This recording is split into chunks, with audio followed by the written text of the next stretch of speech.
नमस्कार दोस्तों। आज के समाचारों में तीन चार बहुत बड़ी खबरें हैं। पीकेसीईआरसीपी का काम गति पकड़ता दिखाई दे रहा है ऐसा लगता है, लेकिन बहुत बड़ी बाधा उसके सामने आई है। केवल अंग्रेजी का अखबार ने ये खबर छापी है, बाकी अखबारों ने नहीं छापी है। हो सकता है वहाँ के ज़िलों के अखबार में छपी हो कि डूंगरी डैम जो अगर बनता है तो राजस्थान का सबसे बड़ा बांध होगा। वो सवाईमाधोपुर, खंडार, सपोटरा क्षेत्र में है और ये लगभग 40 मीटर ऊंचा और 1.6 किलोमीटर लंबा होगा अगर बना तो। उसके बनने में बहुत बड़ी बाधा सामने ये आई है कि 76 गांव उसकी वजह से डूब में आएंगे और जो टाइगर एरिया है कैला देवी और सवाईमाधोपुर, रणथंभौर क्षेत्र का, उसका वो टाइगर्स का मूवमेंट का एरिया है, तो वाइल्ड लाइफ सेंचुरी जो है उसको भी ये बाधित करता है। मेरे ये समझ में नहीं आता कि अगर ये प्रस्ताव बनाया गया था पहले तो क्या ये सोच के उस समय के जो भी प्रशासनिक, तकनीकी और राजनीतिक सिस्टम है उन्होंने ये सब सोचे भी नहीं बना लिया। अगर एक बार बना लिया, अप्रूव कर दिया, तो फिर गांव वालों को, ग्राम पंचायतों को गांव-गांव जाकर के पब्लिक जो प्रतिक्रिया है उसको लेकर के और इस पर आगे बढ़ना चाहिए। अन्यथा पीकेसीईआरसीपी बहुत बड़े संकट की तरफ चली जाएगी, क्योंकि वही एक मुख्य बांध है जो कि नौनेरा बांध से ईस्टर्न राजस्थान कैनाल जो निकलेगी उसको वो पानी उस बांध में आकर के मुख्य रूप से एकत्रित होगा और वहाँ से फिर वो आगे जाएगा।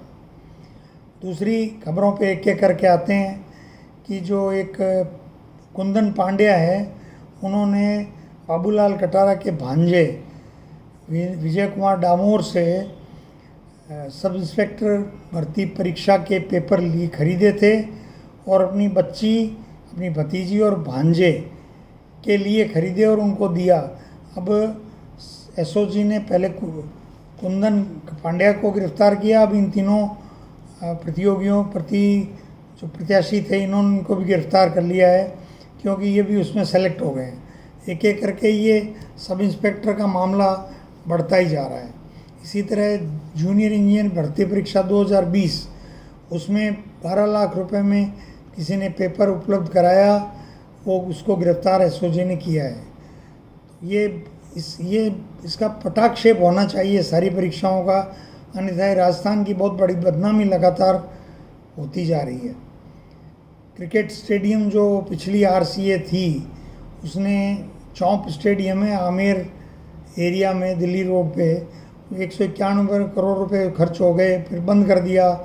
आरसीए के पिछले जो कर्ता धर्ता थे, जयदीप बिहानी विधायक गंगानगर, अब नए कर्ता धर्ता बनाए हैं सरकार ने, वो हैं डीडी कुमावत सवाईमाधोपुर के। उनका बयान आया है कि इस पे फिर काम शुरू होगा और इसको जल्दी पूरा करेंगे। राजस्थान गवर्नमेंट हेल्थ स्कीम जो है वो पत्रकारों के लिए भी लागू कर दी है, रिटायर्ड लोगों को भी है, कर्मचारियों को भी है। उसमें कर्मचारी जब तक नौकरी में रहते हैं उनसे रेगुलर पैसा कटता है, चाहे उनका चिकित्सा का बिल आए या नहीं आए। तो उसी खर्चे से, बजट से ये योजना चलती है जिसमें निःशुल्क इलाज होता है, दवाइयाँ मिलती है, निजी अस्पतालों में भी इलाज होता है। लेकिन 15 जुलाई से निजी अस्पतालों ने कह दिया है कि हम इलाज नहीं करेंगे, हमारा 1000 करोड़ रुपया बकाया है। ऐसे ही जो दुकानों पे दवाइयाँ बेचते हैं आरजीएचएस की, उन्होंने भी, मैं ही हूँ, मुझे दवाई नहीं मिल रही है, क्योंकि तरह तरह के तो कानून लागू कर दिए।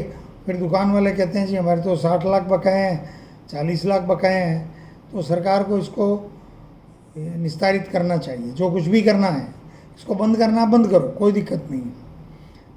अपने आप कोई नया रास्ता अपनाओ। हाउसिंग बोर्ड, रिको, अन्य कई विभागों में जो जिस प्रकार की प्रणाली है वो लागू कर दो आप। पलकी शर्मा एक पत्रकार हैं, उन्होंने भास्कर में लेख छापा है कि भारत ग्लोबल साउथ का नेतृत्व करने की ओर बढ़ रहा है। ग्लोबल साउथ का अर्थ आप समझते हैं? भारत के लेवल से नीचे नीचे जो देश हैं, हमारे राइट में कई सारे देश हैं, ऑस्ट्रेलिया भी है, न्यूजीलैंड भी है, वो तो कॉमनवेल्थ के बहुत बड़े मेंबर हैं, ब्रिटेन के साथ ही रहते हैं। और इधर नीचे की तरफ राइट में चलें तो ये अनेक इंडोनेशिया है, कंबोडिया है, श्रीलंका है, और लेफ्ट में अफ्रीका है, तो ये वेस्ट इंडीज़ कंट्रीज़ हैं, नामीबिया है। तो उनको लेकर के पलकी शर्मा ने कुछ प्रमोट किया है मोदी जी का जो विदेश नीति है उसको, पर भारत की विदेश नीति मोदी काल में रसातल में पहुंच गई है। मुझे याद आता है मनमोहन सिंह जी का वो बयान, जब उन्होंने ये कहा था कि यूपीए रिपीट हो रही है, हालांकि रिपीट हुई नहीं, लेकिन अगर नरेंद्र मोदी, क्योंकि उस समय नरेंद्र मोदी प्रधानमंत्री का चेहरा घोषित हो गए थे, नरेंद्र मोदी गलती से भी प्रधानमंत्री बनते हैं, मनमोहन सिंह जी ने कहा था, तो ये देश के लिए डिज़ास्टर होगा। और ये डिज़ास्टर हुआ है। आर्थिक, सामाजिक, राजनीतिक और विदेश नीति और रक्षा सब मामलों में भारत एक बहुत ही लुंज-पुंज स्थिति में पहुंच गया है। केवल भारत की जो संवैधानिक संस्थाएं हैं उनको दुरुपयोग करके और मीडिया को मैनेज करके नरेंद्र मोदी जी ने जो स्थिति देश की कर रखी है, उसके भयावह परिणाम होंगे।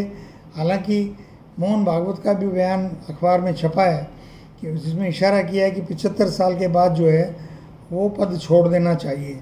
अब उनका मोदी जी मानते हैं या नहीं मानते हैं, या वो खाली ब्लैकमेल करने के लिए ऐसा बोल रहे हैं, ये तो वही जाने। अलवर ज़िले की खबर है कि इसमें 5 लाख से ज़्यादा महिलाओं को 10 माह से सैनिटरी नैपकिन नहीं मिल रहे हैं। कुछ समय पहले भीलवाड़ा की भी ये खबर थी। तो ये अगर योजना बंद करनी है, भजन लाल जी को उड़ान योजना नाम रखा था कांग्रेस की सरकार ने, तो भजन लाल जी को स्पष्ट कर देना चाहिए। इससे तो उल्टा बंद करेंगे तो 10 दिन आपकी आलोचना हो जाएगी, उसके बाद तो नहीं होगी। अब आप बंद नहीं कर रहे हो, सैनिटरी नैपकिन बच्चियों को नहीं दे रहे हो, तो असुविधा हो रही है उनकी, अगर वो अपना इंतज़ाम नहीं कर पा रहे हैं तो फिर ये बीमारियां बढ़ने का काम हो रहा है। सीकर की खबर है कि मनरेगा और जेजेएम की ढीली प्रगति को लेकर के दिशा योजना में दिशा की जो मीटिंग हुई अमराराम जी ने ली है, वो उसको लेकर के वहाँ सदस्यों ने चिंता व्यक्त की है।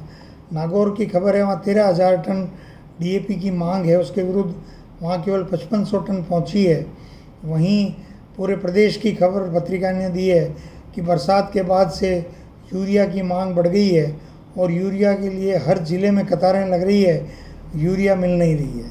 तो ये सरकार जो है वो बिल्कुल प्लानिंग के बिना काम करती है, ये इससे सिद्ध होता है। लेकिन सवाल यही है कि अब जो भी सरकार है, जितने इसका समय बचा हुआ है वो तो इसको रहना ही है। Chief of defence staff CDS Chauhan ने बयान दिया है बड़ा गंभीर कि पाक, चीन और बांग्लादेश का जो गठजोड़ है वो भारत के लिए खतरा है। इसमें कोई बात ही नहीं है, क्योंकि पश्चिम में हमारे पाकिस्तान है, उत्तर में हमारे चीन है और पूर्व में हमारे बांग्लादेश है। बांग्लादेश का जो तख्ता पलट हुआ है उसको छोटी मोटी घटना मत मानिएगा, ये अमेरिका का खेल है और अमेरिका भारत को दबाव में लाने के लिए, दबाव में बनाने के लिए चौतरफा एक तरह से घेराबंदी हो रही है भारत की। इससे निकलना भारत के लिए बहुत ज़रूरी है। भारत का केंद्रीय नेतृत्व बहुत कमज़ोर है और चिंता होती है, लेकिन अभी हमारे पास कोई इलाज नहीं है। सिद्धारमैया जो है उन्होंने इनडायरेक्टली इनकार कर दिया है बंगलौर जाकर के कि विधायक, जो कुछ विधायक कहते हैं उनकी निजी राय है, उससे मुख्यमंत्री की कुर्सी का कोई संबंध नहीं है। थरूर साहब ने बहुत गंभीर बयान दिया है कि इमरजेंसी एक काला का अध्याय था। अगर काला अध्याय था तो फिर आपको 2009 में यूपीए ज्वाइन नहीं करनी चाहिए थी, एनडीए ज्वाइन करनी चाहिए थी। वहाँ से यूएनएसओ अगर कोई आपको कांग्रेस का नेता लाया तो आपको कहना चाहिए भाई आप तो काला अध्याय इमरजेंसी वाली पार्टी हो, मैं तो कांग्रेस में नहीं आऊँगा। और जब आप आते तब आते, रिटायरमेंट के बाद आते, नहीं आते। अब आपने सांसद भी रह लिए, केंद्रीय विदेश राज्य मंत्री रह लिए और सीडब्ल्यूसी के आपका मेंबर हो, लेकिन उसके बावजूद अगर आप इस तरह की बात कहते हो तो आपको तय कर लेना चाहिए कि आप राजनीतिक रूप से क्या करना चाहते हो भविष्य में। बीजेपी के नेता बेचारे, ये बड़ी खबर आई है, बीजेपी के नेता बोर्ड निगम के इंतज़ार में हैं।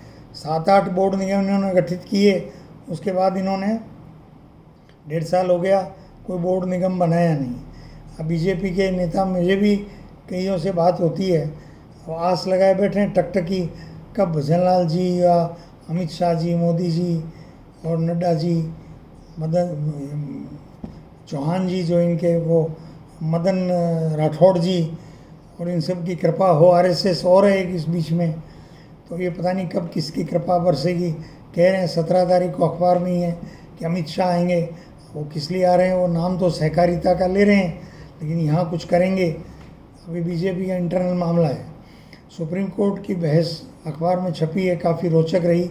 सुप्रीम कोर्ट ने रोक तो नहीं लगाई लेकिन टाइमिंग को लेकर के बहुत बड़ा कटाक्ष किया है, उससे कोई हमें खुश होने की ज़रूरत नहीं है। कांग्रेस को तो बिहार में इन्होंने, हालांकि सुप्रीम कोर्ट ने ये सलाह दी है, अंतिम सुनवाई अभी बाकी है, कि भाई आधार, राशन कार्ड और वोटर आईडी उसको आप पहचान के रूप में स्वीकार करो। ये बात बिल्कुल सही है, क्योंकि जस्टिस धूलिया ने कहा है, अखबार में छपा है, कि ये 11 जो कागज़ मांगे हैं चुनाव आयोग ने, वो मेरे से मांगे जस्टिस धूलिया से, तो मेरे पास ही नहीं मिलेंगे। गुजरात में पुल, सड़क और बांध का टूटना आम बात हो गई है। अब बताइए ना, 40 साल पहले मैंने एक पुल बना, किसी समय बना होगा, कांग्रेस के समय बना तो भी इतने साल से चल रहा था, अगर उसमें वो धमक रहा था तो आप बंद करते, नया पुल बनाते और फिर इस पुल को तोड़ते या फिर इसको स्ट्रेंथन करते। लेकिन इस तरह की दुर्घटना का इंतज़ार भाजपा सरकार करती रहती है। सड़कों के भी खूब वीडियो आ रहे हैं, मुझे तो लगता है कि नेशनल हाईवे के वीडियो ज़्यादा आ रहे हैं, तो कहीं मोदी जी नहीं चलवा रहे हों कि गडकरी प्रधानमंत्री बनाने के लिए आरएसएस जिद नहीं कर ले, वे भगवान जाने। राजस्थान में जो स्कूली शिक्षा की किताबें हैं वो भाजपा सरकार के समय में ही छपी हैं। भाजपा सरकार में जो कमेटी काम कर रही है, अगर वो पिछले सरकार की कमेटी थी तो आप कमेटी नहीं बना लेते। अब उसमें नेहरू, गांधी, राजीव जी, इंदिरा जी और वाजपेयी जी, मनमोहन सिंह जी, सभी के कार्यकाल का विवरण है, और मोदी जी का विवरण जितना आप चाहते हैं उतना नहीं है दिलावर जी, तो आप नई किताबें छपा लीजिए। लेकिन पुराने नेताओं का हटाना और खाली मोदी जी का महिमा मंडन करने का आपका उद्देश्य है तो वो उचित नहीं होगा। ग्रीन एक्सप्रेस वे 9 बनाने की घोषणा की थी दिया कुमारी जी ने 1.5 साल पहले बजट में, फरवरी 2024 में।